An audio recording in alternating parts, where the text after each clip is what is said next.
Hello student, आपका स्वागत है हमारे इस चैनल पे। आज हम रीट मेंस के मॉडल पेपर है उसका पहला पेपर है वो हल करने जा रहे हैं। यह एसएसटी का पेपर है। इसमें जो एसएसटी के पार्ट को छोड़ दिया जाए तो शेष जो 80 क्वेश्चन बचते हैं, यानी शिक्षण विधियों को भी छोड़े तो लगभग 80 क्वेश्चन है वो सभी एग्जाम के लिए यानी सभी सब्जेक्ट के लिए है, वो इम्पोर्टेंट है। तो चलिए एसएसटी का जो पेपर है वो स्टार्ट करते हैं। सबसे पहले है राजस्थान का इतिहास, कला एवं संस्कृति व भाषा के प्रश्न है। कुल 20 प्रश्न है जिनको हम पढ़ रहे हैं। किस पुरास्थल से यूनानी शासक मिनांडर की मुद्राएं प्राप्त हुई है? यानी मिनांडर है यूनानी शासक है, उसकी मुद्राएं हैं वो किससे प्राप्त हुई है? नगरी, बेराट, आहड़, रेड। तो ये जो मिनांडर की मुद्राएं प्राप्त हुई है वो प्राप्त हुई है बेराट से, यानी बेराट से जो है वो इसकी मुद्राएं हैं वो प्राप्त हुई है। बेराट है वह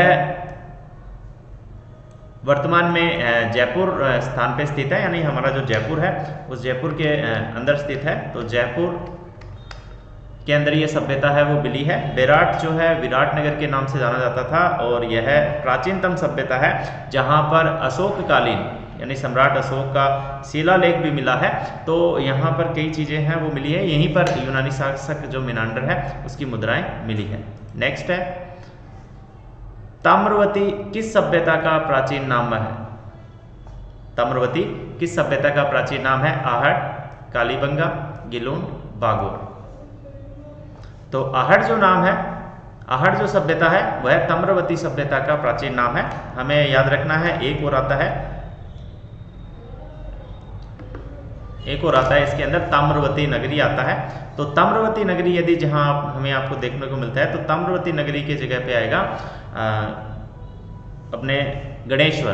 तो यहाँ पर आहड़ आएगा क्योंकि ये पूछा गया है कि ताम्रवती किस सभ्यता का प्राचीन नाम है, तो आहड़ होगा। लेकिन ताम्रवती नगरी पूछा जाएगा या जननी पूछा जाएगा ताम्रवती सभ्यता की, तो उसकी जगह पर हम गणेश्वर करेंगे। नेक्स्ट प्रश्न है निम्नलिखित को सुमेलित कीजिए। शासक को रियासत से सुमेलित करना है। तो हमें यहाँ पर देखना है कि सामंत सिंह है वो वागड़ का, डूंगरपुर का, बांसवाड़ा का या प्रतापगढ़ का कहाँ का शासक था? तो सामंत सिंह है वो वागड़ का शासक था। तो यदि हम सबसे पहले यदि एक हमें कंफर्म आता है तो उसको मिला के देख लेते हैं कि हमें पता है सामंत सिंह वागड़ के शासक थे। तो इसमें जो पहले ए में 1 नंबर कहाँ आता है? तो ए में 1 नंबर ये आता है, बाकी जगह नहीं है। तो हमारा ये ऑप्शन है वो सही हो जाएगा। यदि फिर से भी बीच में भी कुछ आता है यानी एक जगह और आता है तब हमें और मिलाना पड़ेगा। यहाँ पर सीधा मिल रहा है डूंगर सीट डूंगरपुर से थे, जगमाल है वो बांसवाड़ा से थे और प्रताप सिंह है वो प्रतापगढ़ से थे। तो ये इसका सुमेलन होता है। नेक्स्ट प्रश्न है कोटा रियासत का वीर दुर्गादास राठौड़ किसे कहा जाता है? कोटा का वीर दुर्गादास राठौड़ किसे कहा जाता है? वैसे तो दुर्गादास राठौड़ के नाम से परिचित है, तो कोटा का है वो वीर दुर्गादास राठौड़ किसे कहा जाता है? मदन सिंह, मुकुंद सिंह, माधो सिंह या झाला जालिम सिंह? तो इसका उत्तर होगा झाला जालिम सिंह है, उसको कोटा का जो है वो वीर दुर्गादास राठौड़ कहा जाता है। हमारा नेक्स्ट प्रश्न है राजपूताना में 1857 के प्रथम स्वतंत्रता संग्राम का आगाज सर्वप्रथम किस छावनी में हुआ? सबसे पहले जो है वो स्वतंत्रता संग्राम का जो आगाज है वो कहाँ पे हुआ था? एरीनपुरा में हुआ था, नसीराबाद में हुआ था, आहुआ में या फिर अजमेर में? तो अपने राजस्थान में सबसे पहले जो है वो विरोध है वो हुआ था नसीराबाद, अजमेर है वहाँ पर विरोध हुआ था। सबसे पहले वहीं पर स्वतंत्रता संग्राम का है वो आगाज हुआ था। नेक्स्ट है राजस्थान का कौन सा दुर्ग चित्रकूट के नाम से जाना जाता है? चित्रकूट के नाम से जाना जाता है अचलगढ़, गागरोन, चित्तौड़गढ़ और कुंभलगढ़।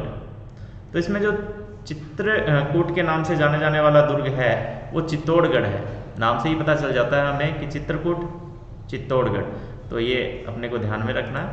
नेक्स्ट प्रश्न है चित्तौड़गढ़ दुर्ग में रावत बाघ सिंह का स्मारक कहाँ है? बाघ सिंह का स्मारक कहाँ है? काफ़ी टिपिकल प्रश्न है। यदि आप रीट की तैयारी बहुत अच्छे से कर रहे हैं तो ध्यान रखिएगा प्रश्न है उनका लेवल हार्ड ही होगा क्योंकि संख्या बहुत ज़्यादा है। तो सूरजपोल पर, रामपोल पर, प्रथम दरवाजे पाटन पोल के पार्श्व में या फिर भैरव पोल व हनुमान पोल के मध्य। तो इसका उत्तर होगा प्रथम दरवाजे के पाटन पोल के पार्श्व में। नेक्स्ट हमारा प्रश्न है, रायका बाग पैलेस का निर्माण किस महाराजा द्वारा करवाया गया? रायका बाग पैलेस का निर्माण है वो किस महाराजा द्वारा कराया गया था? महाराजा उदय सिंह, महाराजा जसवंत सिंह, महाराजा भीम सिंह और महाराजा जोधा सिंह। तो रायका बाग पैलेस है उसका निर्माण है वो महाराजा जसवंत सिंह द्वारा करवाया गया था। तो इसका उत्तर होगा बी। नेक्स्ट प्रश्न है, निम्नलिखित में से असंगत छांटिए। निम्नलिखित में से असंगत छांटना है हमें। तो असंगत कौन सा है ये छांटना है। जल महल जयपुर में है, बिल्कुल जयपुर में है। आमेर महल दीवाने आम जयपुर में है, जी हाँ ये भी जयपुर में है। एक थंबा महल जोधपुर में, जी हाँ। सामोद महल, जी नहीं सामोद महल बीकानेर में नहीं है। तो इसका उत्तर होगा सामोद महल। तो सामोद महल है वो इसका उत्तर होगा, ये हमें ध्यान में रखना है। नेक्स्ट है, मांगलिक अवसरों पर महिलाओं द्वारा घर आंगन में बनाए जाने वाले ज्यामितीय अलंकरण क्या कहलाते हैं? ज्यामितीय अलंकरण जैसे क्या बोलते हैं हम उनको, जो मनाए जाते हैं, जैसे कि रक्षाबंधन पे भी मनाए जाते हैं, तो उन्हें हम क्या बोलते हैं वो अपने को ध्यान में रखना है। क्या उन्हें मांडने बोलते हैं, थापा बोलते हैं, महावर बोलते हैं या रांझी बोलते हैं? तो मांडने जो है वो इसका सही उत्तर है, उसे मांडने बोला जाता है। जैसे अपन कई स्वास्तिक के निशान या फिर कुछ और जो भी बनाते हैं वहाँ पर दीवारों पे या आंगन में, तो उन्हें हम मांडने कहते हैं। नेक्स्ट हमारा प्रश्न है, ऊंट की खाल पर चित्रांकन किस शैली की विशेषता है? यानी ऊंट की खाल पर चित्रांकन है वो किस शैली की विशेषता है? बूंदी शैली की नहीं है, मारवाड़ शैली की नहीं है, मेवाड़ की नहीं है, बीकानेर, इसे हम उस्ता कला भी कहते हैं। तो ऊंट की खाल पर चित्रांकन जो है वो हमें ध्यान में रखना है, बीकानेर शैली की विशेषता है। ऊंट की खाल यदि जीवित ऊंट है तो ये कहलाया गया, यदि मृत ऊंट है तो उस पर कई और चीज़ें भी हैं वो बनाई जाती है, कूपी वगैरह भी बनाई जाती है पानी डालने के लिए। तो ये बीकानेर शैली की विशेषता है, उस्ता कला के नाम से जानते हैं। कादर बख्श का संबंध किस कला से है? उस्ता कला से, थेवा कला से, पीतल पर नक्काशी से या कास्ट पर नक्काशी से? तो कादर बख्श है वो बीकानेर के सिद्धस्त कलाकार हैं उस्ता कला के, तो हमें ध्यान में ये भी रखना है। राजस्थान के निर्माण, नेक्स्ट, राजस्थान के निर्माण के द्वितीय चरण में राजस्थान संघ की राजधानी किसे बनाया गया था? देखिए प्रथम चरण है वो मत्स्य संघ रहा था, द्वितीय चरण है वो रहा था राजस्थान संघ। इसके अंतर्गत उदयपुर है वो तो शामिल ही नहीं था, जयपुर है उसको भी शामिल नहीं किया गया था, कोटा, अलवर है वो पहले चरण में ही शामिल हो गया था। तो दूसरे चरण का एक ही है कोटा, और कोटा को ही है राजधानी बनाया गया था, जिसका संबंध जो था भीमराव से था, यानी कि जो महाराजा थे उन्होंने किया था यहाँ पर कोटा को कि मेरी राजधानी है वो बनाई जाए, और उनको राज प्रमुख है वो भी बनाया गया था। 3 गोलमेज सम्मेलनों में भाग लेने वाला एक मात्र राजस्थानी शासक था महाराजा गंगा सिंह, महाराजा जय सिंह, महाराजा लक्ष्मण सिंह, महाराजा मान सिंह। तो इसका उत्तर होगा महाराजा गंगा सिंह। गंगा सिंह थे उन्होंने तीनों गोलमेज सम्मेलन के अंदर भाग लिया था। जाखड़ समाज के इष्ट देव कौन से लोक देवता है? बिग्गा जी। तो हाँ बिग्गा जी ही जाखड़ समाज के हैं, वो लोक देवता है, इष्ट देव हैं। ग्रियर्सन ने राजस्थानी बोलियों का वर्गीकरण कितने प्रकार से किया? 4, 5, 6, 7। तो ग्रियर्सन है उन्होंने 5 प्रकार का है वो वर्गीकरण किया था राजस्थानी बोलियों से संबंधित। नेक्स्ट है, हाला झालारी कुंडलिया के लेखक कौन है? काफी इंपॉर्टेंट प्रश्न है। ईश्वरदास जी थे, उन्होंने इसका जो है रचना की थी हाला झालारी कुंडलिया का। नेक्स्ट है, राजस्थान का कबीर किसे कहते हैं? राजस्थान का कबीर है वो दादू दयाल जी को कहते हैं। तो हमें ध्यान में रखना है दादू दयाल जी जिनकी पीठ है वो जयपुर के अंदर है, तो उन्हें जो है राजस्थान का कबीर कहा जाता है। दक्षिणी राजस्थान की मुख्य बोली कौन सी है? तो दक्षिणी राजस्थान है मेवाड़ी, मेवाती, हाड़ौती, निमाड़ी। तो दक्षिण पूर्वी भाग है इसमें हाड़ौती है वो मुख्य रूप से आता है, तो हाड़ौती है वो यहाँ की मुख्य बोली है। नेक्स्ट है, जोधपुर के राठौड़ों की देवी जिसकी 18 भुजाएं, शीतला माता, आवरी माता, सिरकाय माता, नागणेची माता। तो नागणेची माता है वो राठौड़ की कुलदेवी है जिसके 18 भुजाएं हैं। वो है, तो 18 भुजाओं वाली देवी के नाम से भी इसको है वो जाना जाता है। तो यदि हमें पूछा जाता है 18 भुजाओं वाली देवी, तो हमें ध्यान में रखना है नागणेची माता। तो ये भी अपने को क्या करना है, ध्यान में रखना है।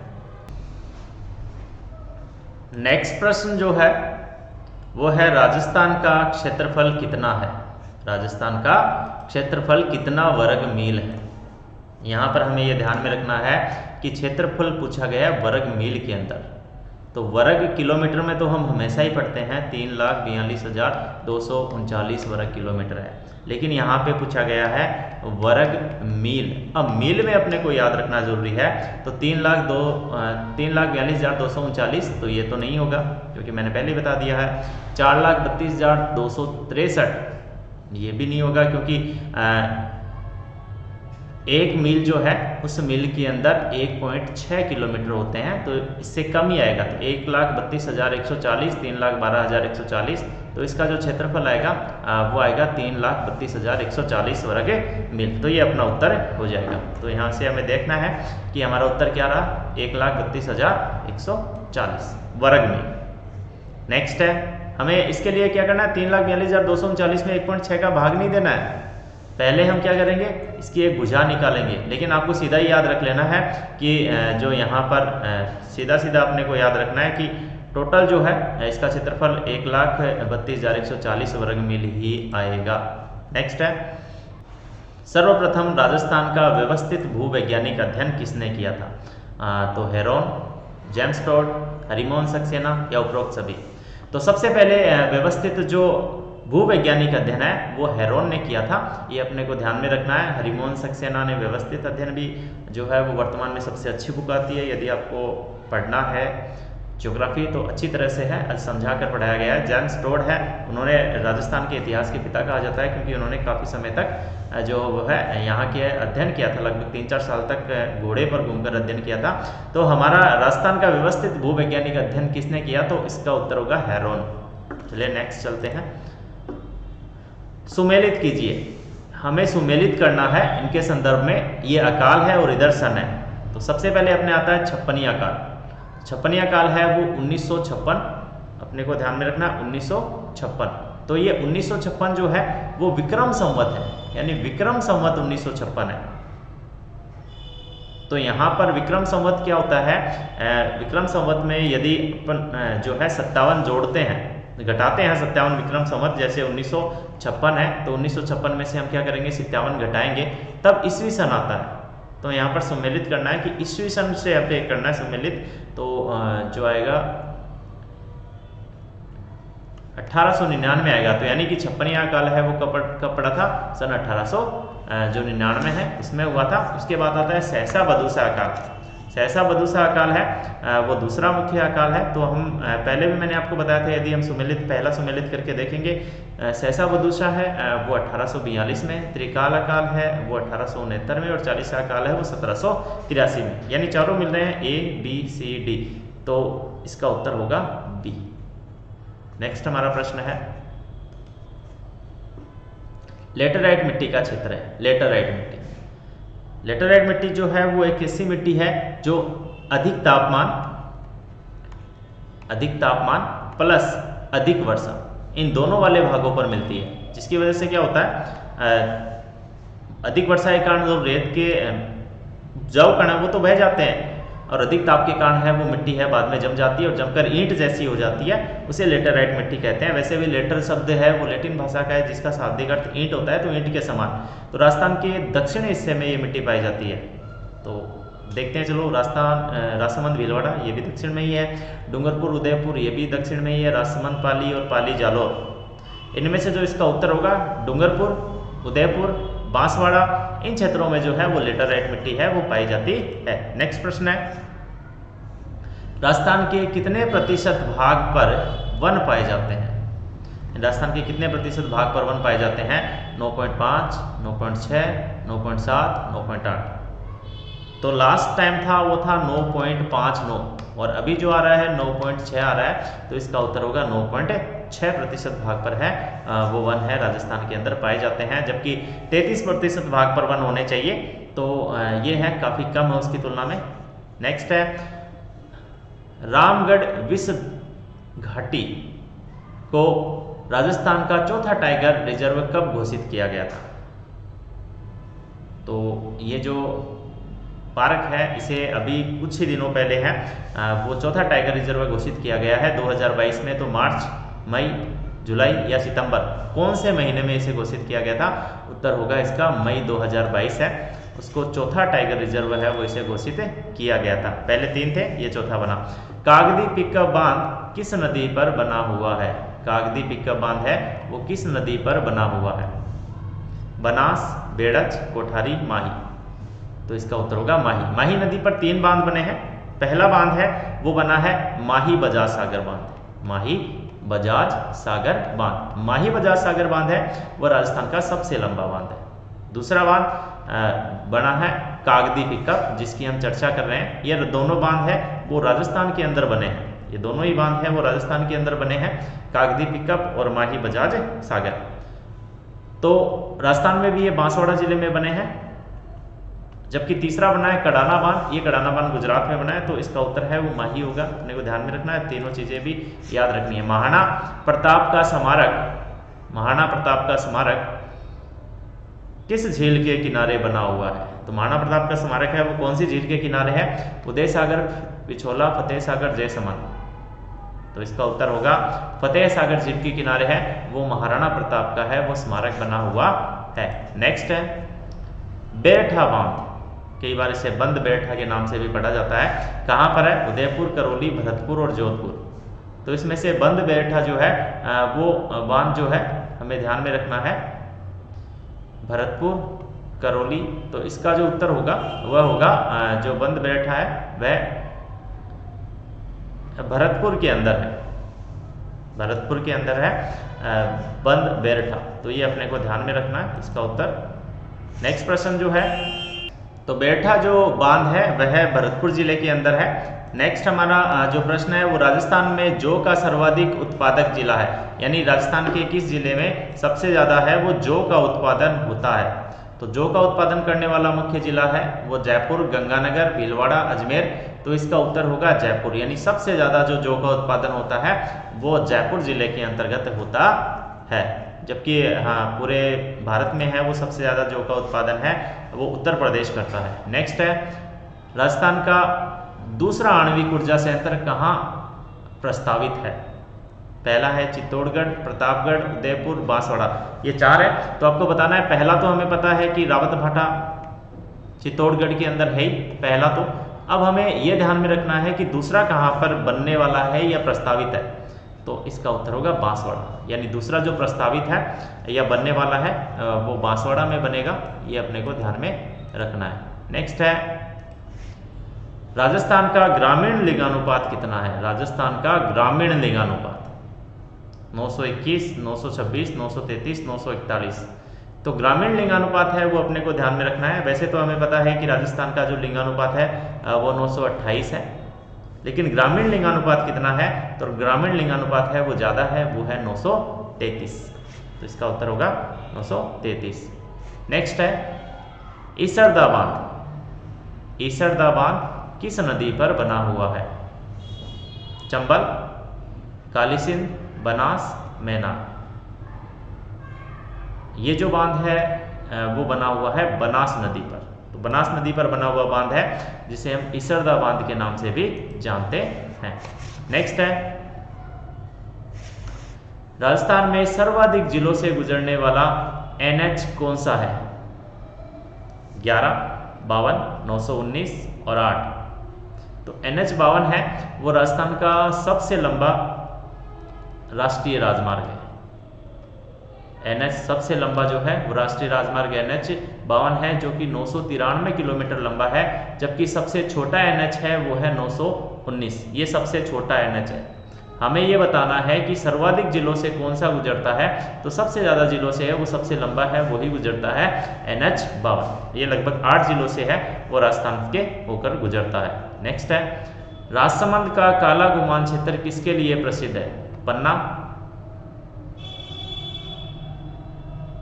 गारमेंट, तांवड़ा, हीरा। तो राजसमंद है, उसका काला गुमान क्षेत्र है, वो पन्ना के उत्पादन के लिए प्रसिद्ध है। तो पन्ना है वो वहाँ का मुख्य खनिज है जिसके उत्पादन के लिए है, वो ये प्रसिद्ध है। नेक्स्ट है राजस्थान का प्रथम निजी पवन ऊर्जा जो कौन सी है। तो यदि प्रश्न को ध्यान से पढ़ना पड़ेगा, इसमें पूछ रखा है निजी, लेकिन सबसे पहले हम यदि करते हैं तो हम कर देते हैं अमरगांव, लेकिन निजी पूछा गया है तो निजी में इसका उत्तर होगा बड़ा गांव। तो बड़ा गांव है वो पहला है। नेक्स्ट है निजी क्षेत्र का थार का मरुस्थल। थार का जो मरुस्थल है वहां पर परंपरागत जल संरक्षण का तरीका है।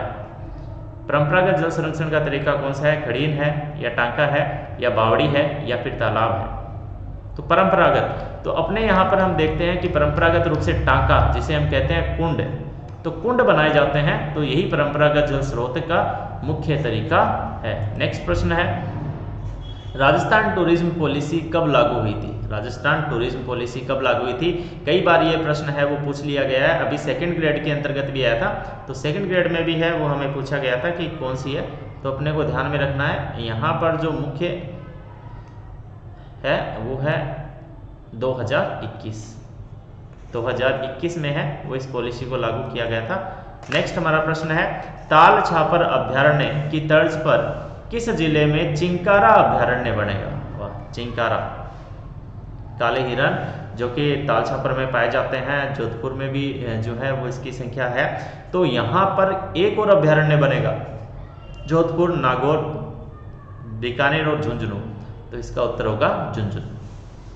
झुंझुनू में है वो ताल छापर, यानी चूरू के अंदर जो ताल छापर है उसके तर्ज पर है वो एक और अभ्यारण्य बनाया जाएगा जो कि चिंकारा के लिए फेमस होगा। नेक्स्ट हमारा प्रश्न है, प्रश्न संख्या 40 है, जीके से ही संबंधित है। तो प्रश्न संख्या 40 जो होगा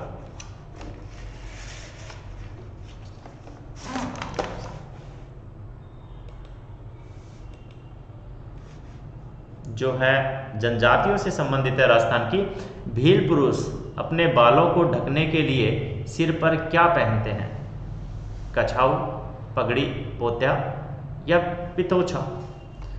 इन चारों में से अपने बालों को ढकने के लिए क्या पहनते हैं? क्योंकि वो अपने बालों को ढकते हैं तो सामान्यतः पगड़ी पहनी जाती है, लेकिन वो जो पगड़ी पहनते हैं उस पगड़ी को पोत्या कहते हैं। भील जो है राजस्थान के दक्षिणी भाग में है, वो ज़्यादा पाए जाते हैं। तो ये अपने ज्योग्राफी के प्रश्न थे। इसके बाद जो है वो स्टार्ट होते हैं राजस्थान के सामान्य जो ज्ञान से संबंधित प्रश्न है वो स्टार्ट होते हैं। निम्नलिखित में से खेजड़ी का वैज्ञानिक नाम कौन सा है? खेजड़ी का वैज्ञानिक नाम नाइग्रिसेप्स, प्रोसोपिस सिनेरिया, टेकोमेला अंडुलेटा या इनमें से कोई नहीं। तो फ्रेंड्स खेजड़ी जो है वो हमारा राज्य वृक्ष है। 1983 में इसे राज्य वृक्ष है वो घोषित किया गया था। यह वृक्ष जो है वो राजस्थान में काफ़ी ज़्यादा मात्रा में है वो पाया जाता है। इसका जो वैज्ञानिक नाम है वो प्रोसोपिस सिनेरिया है। टिकोमेला अंडुलेटा है वो वैज्ञानिक नाम है रोहिड़ा का। इसका जो वैज्ञानिक नाम है खेजड़ी का वो है प्रोसोपिस सिनेरिया। तो ये अपने को ध्यान में रखना है। नेक्स्ट है राजस्थान में किस क्षेत्र का नाम तोरावाटी है? ढूंढाड़, मारवाड़, शेखावाटी या उदयपुर के आसपास का क्षेत्र। तो तोरावाटी जो है वो कहलाता है जो हमारे यहाँ पर राजस्थान के शेखावाटी यानी सीकर और झुंझुनू में नदी बहती है कांतली, उस कांतली नदी का क्षेत्र है वो तोरावाटी कहलाता है। तो इसका उत्तर होगा शेखावाटी। नेक्स्ट है कोंकण तीर्थ कहाँ है? कोंकण तीर्थ, वैसे तो ये जो कोंकण तीर्थ है वो महाराष्ट्र के जो तटीय भाग है वहाँ पर कोंकण क्षेत्र उसका कहलाता है, लेकिन हमारे राजस्थान के एक तीर्थ को कोंकण तीर्थ कहा जाता है। वो किसे कहा जाता है? भरतपुर, उदयपुर, जयपुर, पुष्कर। तो पुष्कर को जो है पुष्कर, उसे ही कोंकण तीर्थ के नाम से भी जाना जाता है। नेक्स्ट है जिला प्रमुख अपना त्यागपत्र किसे देता है? जिला प्रमुख अपना त्यागपत्र किसे देता है? जिला परिषद के सदस्य को, संभागीय आयुक्त को, जिला कलेक्टर को या विकास अधिकारी को। तो जिला प्रमुख है वह अपना त्यागपत्र है वो संभागीय आयुक्त को देता है, क्योंकि ये अपने उच्च प्रतिनिधि को त्यागपत्र देते हैं। तो जिला प्रमुख के बाद है वो संभागीय आयुक्त है, वो मुख्य जो है वो आता है। ग्राम सभा का राजनीतिक प्रमुख, यहाँ तो बताना है ग्राम सभा का राजनीतिक प्रमुख यानी जिसे वोट या चुनाव के माध्यम से है वो जिताया गया हो, और प्रशासनिक प्रमुख जिसे सरकार के द्वारा नियुक्त किया गया हो। तो ग्राम सभा के अंदर तो जो सरपंच है वो मुख्य होता है, और प्रशासनिक प्रमुख है वो ग्राम सचिव होता है। ग्राम सचिव है वो प्रशासनिक प्रमुख होता है। तो इसके अंदर अपने पहला ऑप्शन ही है वो सही है, सरपंच और ग्राम सचिव।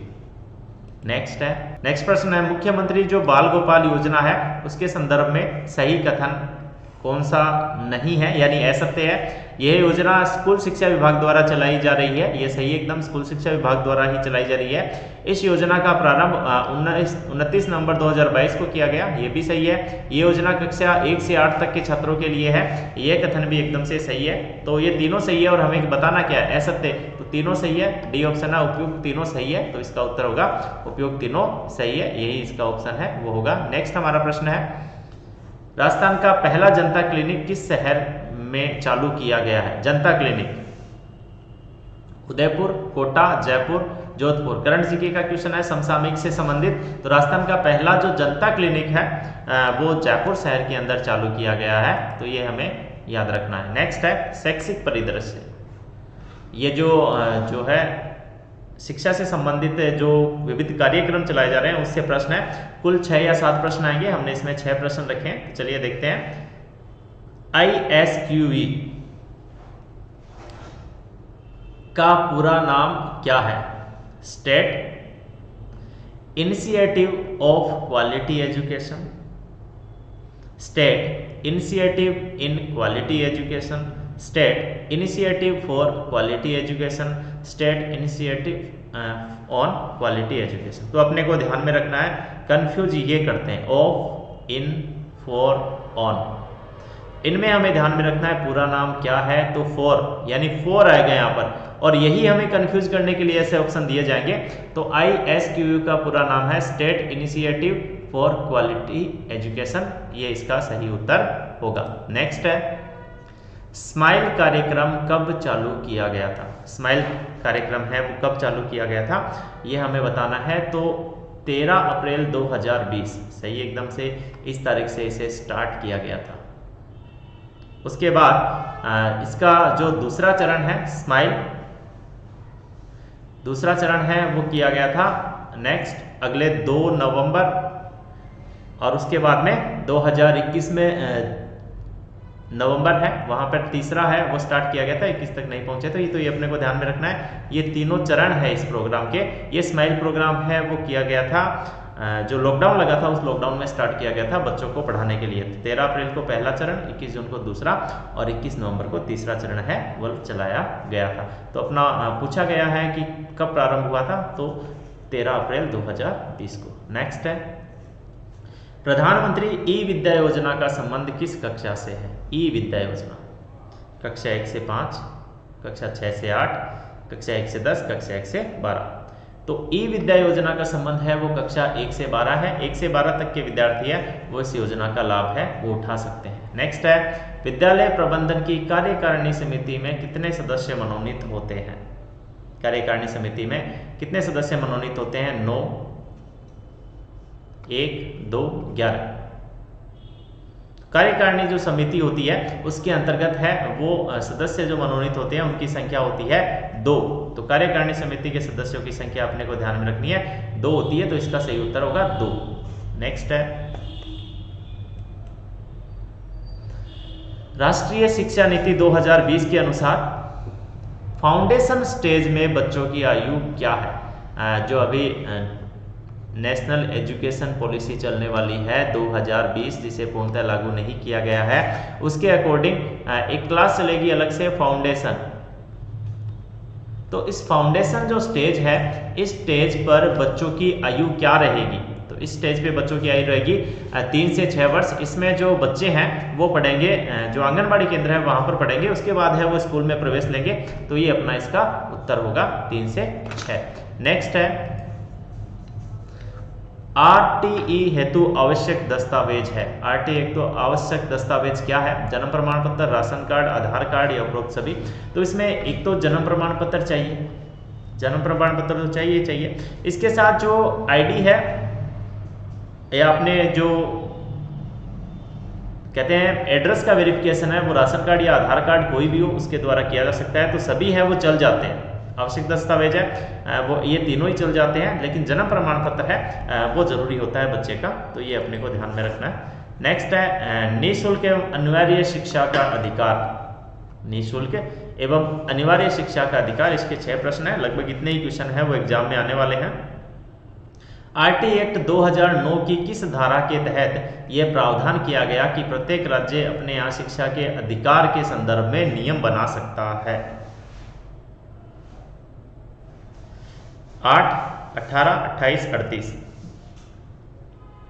तो इसमें जो धाराएं हैं अंतिम छोर पे ये धारा आती है जिसमें यह लिखा गया है कि भाई कोई भी राज्य है वो शिक्षा के संदर्भ में अपने रूल है वो बना सकता है, इसमें केंद्र है वो किसी प्रकार के आनाकानी नहीं करेगा। नेक्स्ट है आरटी एक्ट 2009 के अंदर धारा 9 से 15 तक का संबंध है वो किससे है? धारा 9 से 15 आरटी एक्ट 2009। निःशुल्क व अनिवार्य बाल शिक्षा सरकार के दायित्व से, विद्यालय एवं अध्यापकों के दायित्व से या शिक्षकों के प्रावधान से? तो इसका उत्तर होगा विद्यालय एवं अध्यापकों के दायित्व से है वो इसका संबंध है आरटी 2009। निःशुल्क प्रवेश प्रक्रिया में कक्षा 1 में प्रवेश के समय बालक की आयु क्या है?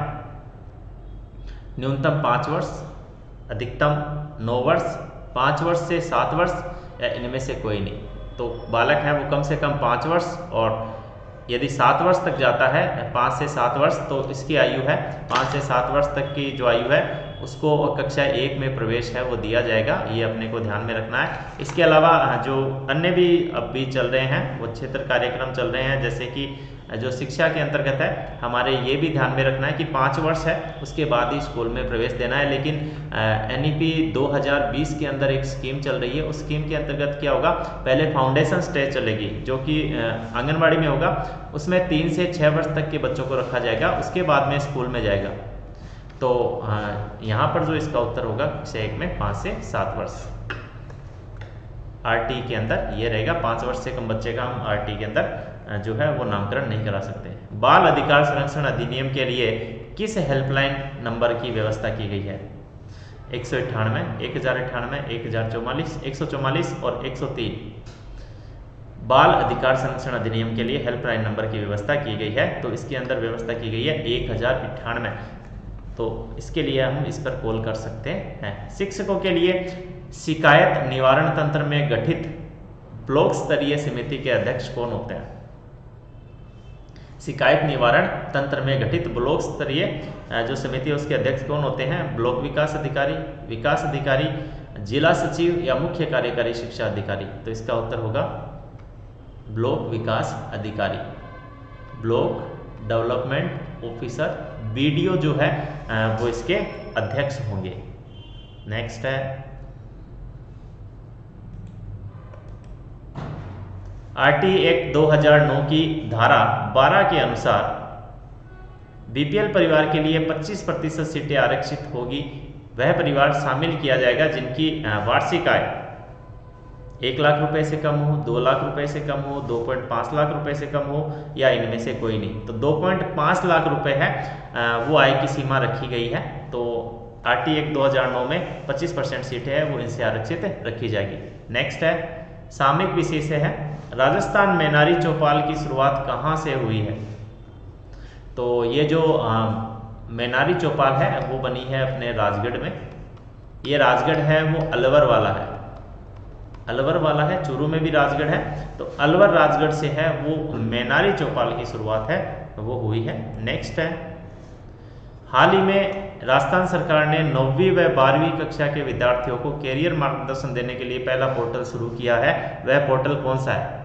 शाला दर्पण portal, Vidyarthi Darpan portal, Rajiv Gandhi career portal, Shiksha portal? तो वो है Rajiv Gandhi career portal. Next है हाल ही में 1 नवंबर 2022 को मुख्यमंत्री राजस्थान सरकार ने पर्यटन की दृष्टि से किस शहर में 7 अजूबे का उद्घाटन किया है? कहाँ पर 7 अजूबे बनाए हैं? जयपुर, बीकानेर, जोधपुर, अजमेर। 7 की अनुकृति है वो अजमेर के अंदर बनाई गई है। नेक्स्ट है, हाल ही में केरल में आयोजित 65वीं नेशनल शूटिंग चैंपियनशिप में राजस्थान किस महिला खिलाड़ी ने 2 पदक जीते थे? तो अवनी लेखरा, मोनिका जाखड़, वेदिका अरोड़ा, सीमा कपूर। इसमें जीतने वाली थी वो थी मोनिका जाखड़। नेक्स्ट हमारा प्रश्न है, हाल ही में राजस्थान के किस उस्ता कलाकार को राष्ट्रपति पुरस्कार से सम्मानित किया गया है? पवन जांगिड़, देवजत जांगिड़, शौकत उस्ता, रमीज उस्ता। तो शौकत उस्ता है वो उत्साह के सिद्धस्त कलाकार है जिन्हें इस पुरस्कार से क्या किया गया है? सम्मानित किया गया है। हाल ही में राजस्थान के किस जिले में ढोला मारू टूरिज्म कॉम्प्लेक्स के निर्माण को स्वीकृति मिली है? जैसलमेर, बाड़मेर, उदयपुर, जयपुर। तो इसमें जैसलमेर है वो आएगा जहाँ पर इसके निर्माण की स्वीकृति है वो दी गई है। ये अपने को ध्यान में रखना है, इसके निर्माण की स्वीकृति है वो यहाँ पर दी गई है। तो ये अपने को इसके अंदर ध्यान में। तो नेक्स्ट जो प्रश्न है वो है सामाजिक विज्ञान भूगोल से संबंधित है। 15 प्रश्न है। पृथ्वी अपनी सतह से कितने डिग्री का कोण बनाती है? पृथ्वी अपनी सतह से कितनी डिग्री का कोण बनाती है? तो ये तो हम हमेशा से पढ़ते आ रहे हैं कि पृथ्वी अपने अक्ष पर झुकी हुई है। तो ये जो झुकाव है वो अक्षीय झुकाव है जिससे यहाँ कोण बनता है वो 23.5 डिग्री का बनता है। लेकिन ये सतह से जो कोण बनता है वो कितना बनेगा इसमें पूछा गया है। तो सतह से जो कोण बनता है वो बनेगा 66.5 डिग्री का। यानी एक तो हो गया अक्ष और एक हो गई सतह। तो अक्ष से झुकाव है वो तो रहेगा यहाँ पर 23.5 डिग्री, लेकिन जो सतह है उससे जो कोण बनेगा वो 66.5 डिग्री। तो यहाँ पर थोड़ा सा कंफ्यूज हो सकते हो, तो ये चीज़ अपने को ध्यान में रखनी है कि इसमें सतह से है वो पूछा गया है तो सतह का ही ध्यान में रखना है। नेक्स्ट है वायुमंडल का भार कितने किलो, इस यहाँ पर किलोग्राम होगा, कितना है तो वो अपने को देखना है। 5.6 × 10 की पावर 6, 5 × 10 की पावर 11, 5.6 × 10 की पावर 14, 5 × 10 की पावर 14। तो इसका उत्तर होगा 5.6 × 10 की पावर 14। नेक्स्ट है वायु का सर्वाधिक दाब कहाँ होता है? जैसे जैसे ऊंचाई की तरफ जाते हैं वायु का दाब घटता जाता है। सबसे ज़्यादा दाब वायु का वहाँ पे लगेगा जहाँ पर खुला स्थान होगा, समतल भाग होगा, वहाँ पर सबसे ज़्यादा दाब लगेगा। तो चलिए देखते हैं, पर्वतीय भाग, पर्वतों पर, सागर तल पर या मरुस्थल पर। तो सबसे समतल जो भाग होता है वो होता है सागर तल। तो सबसे ज़्यादा दाब है वो सागर तल पे लगेगा। रोडोडेंड्रॉन वृक्ष कहाँ पाए जाते हैं? काफ़ी इंपॉर्टेंट प्रश्न है, एनसीईआरटी की बुक से लिया गया है। तो इसके अंदर हिमाचल प्रदेश के गिरिपाद में शंकुधारी वृक्ष है, मैदानी भागों में या जम्मू कश्मीर के घास क्षेत्र में। तो इसका जो उत्तर होगा वो होगा यह उच्च पर्वतीय प्रदेशों में पाया जाता है, उच्च पर्वतीय प्रदेशों में। और उच्च पर्वतीय प्रदेशों में कहाँ पर पाया जाता है? वहाँ पर पाया जाता है जहाँ पर शंकुधारी वनस्पतियाँ पाई जाती है, यानी टेगा वन के अंदर क्रिसमस ट्री जैसे वृक्ष हैं वो पाए जाते हैं, वहीं पर पाया जाता है रोडोडेंड्रॉन। तो इसका उत्तर होगा शंकुधारी वृक्ष है जो कहाँ पाया जाता है? हिमालय के उच्च पर्वतीय भागों के अंदर पाया जाता है। नेक्स्ट है चंद्रमा का गुरुत्वाकर्षण बल पृथ्वी पर सूर्य से कितना गुना अधिक होता है? सूर्य और चंद्रमा दोनों जो है वो पृथ्वी को अपनी ओर आकर्षित करते हैं। चंद्रमा जो है वो ज़्यादा आकर्षित करता है क्योंकि वह पृथ्वी के पास में है, जबकि सूर्य है वो कम आकर्षित करता है। तो चंद्रमा का गुरुत्वाकर्षण बल है वो अधिक है।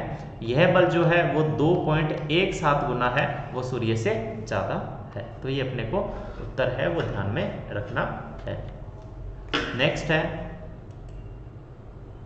ग्लोब का वह वृत्त जो दिन रात को विभाजित करता है, कक्षीय समतल, विषुवतीय वृत्त, ध्रुवीय वृत्त या फिर प्रदीप्ति वृत्त। तो यानी ग्लोब का वह भाग, यहाँ पर एक और तो क्या बन गया दिन, एक और पर बन गया रात।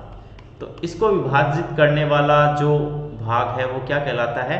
तो यह रोशनी और अंधेरे को विभाजित करता है। तो इसमें आता है दीप्ति। दीप्ति का मतलब होता है प्रकाश। तो यहाँ जो प्रदीप्ति वृत्त है वो इसका सही उत्तर होगा। नेक्स्ट प्रश्न है वायुमंडल में नेक्स्ट प्रश्न है हमारा, वायुमंडल में पाई जाने वाली तीसरी सर्वाधिक गैस है, यानी सबसे ज़्यादा वायुमंडल में हमें पता है जो पाई जाती है वो पाई जाती है नाइट्रोजन, दूसरी पाई जाती है ऑक्सीजन, तीसरी कौन सी पाई जाती है? तो नाइट्रोजन है वो 1 नंबर की होगी, ऑक्सीजन है वो 2 नंबर की होगी, तीसरी पाई जाती है 0.93, इतनी परसेंट पाई जाती है, वो होती है आर्गन। उसके बाद चौथी जो होती है वो होती है 0.03%, तो चौथी गैस है वो होती है कार्बन डाइऑक्साइड।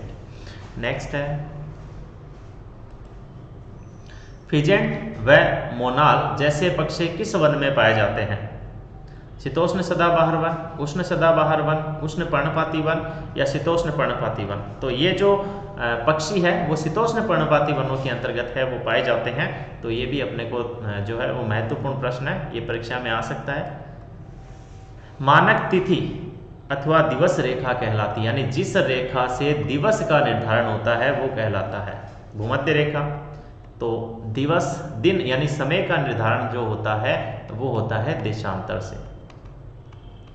तो यहाँ पर भूमध्य रेखा है वो तो अक्षांशीय रेखा है, तो ये तो आनी ही नहीं है। ग्रीनविच रेखा